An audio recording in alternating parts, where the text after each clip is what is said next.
Welcome to Daily Dose Radio, a 5-minute devotional podcast studying the Psalms verse by verse. Broadcast from the ever-beautiful Sharonville, Ohio, on the sunny side of Cincinnati.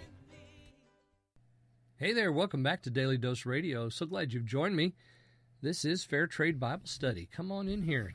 This is, we like to call this the Bible Bistro. It's where we can get together and look over God's Word together, pull up a chair, sit down.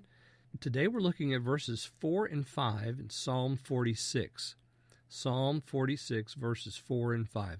And here we have a lovely prophetic piece that we want to explore a little bit today.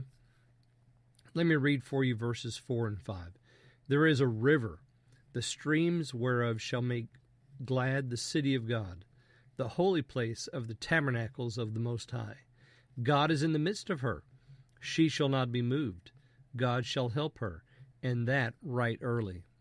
Now you compare this with what we just had in verses 1 through 3, and in 2 and 3, everything was moving, right?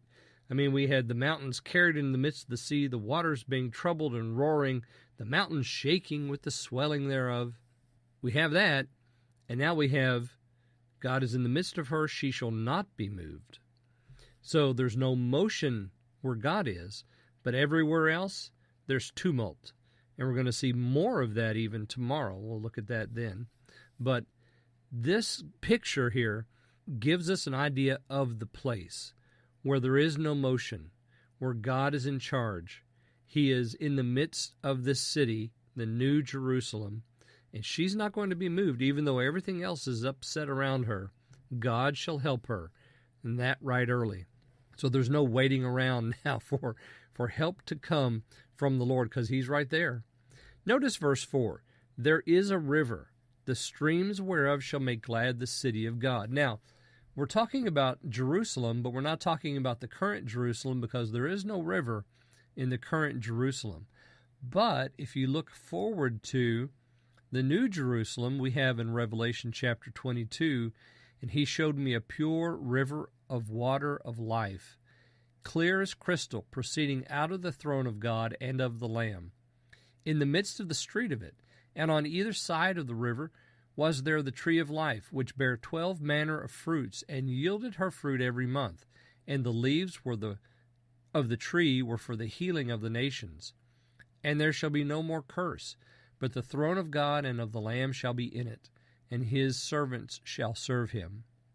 So that's the New Jerusalem pictured for us in Revelation chapter 2. And when you come back here to Psalm 46, verse 4, there is a river, the streams whereof shall make glad the city of God.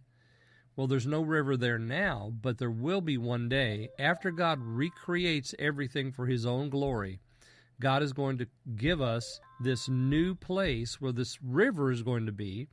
And along the banks of this river, the tree of life will be in bloom. And all of that goodness is going to be there for the church and for those who dwell in that city. God is in the midst of her, which, of course, again aligns with what we just had in Revelation chapter 22. His throne is there. He's in the midst of her. She shall not be moved. God shall help her.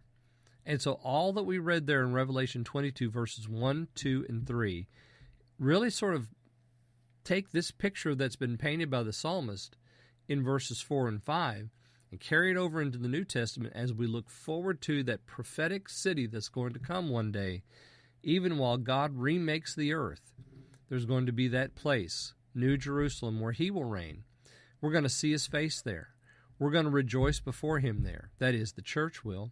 It's going to be a place of healing. It's going to be a place of peace. It's going to be a place of fruitfulness. It's going to be a place of provision. It's going to be a place that won't be moved, because the very presence of God will be in that place. It even says further on, if you read in Revelation chapter 22, we find out about this city of God. There's no need for the sun, because the light of God and of the Lamb is the light of it. Well, I hope you'll join me again next time as we look at verses 6 and 7 on Daily Dose Radio. Thanks for listening to Daily Dose Radio. I'm David Smith. The music today has been performed by the Bluegrass Experiment. Thanks again for listening. I'll see you next time on Daily Dose Radio.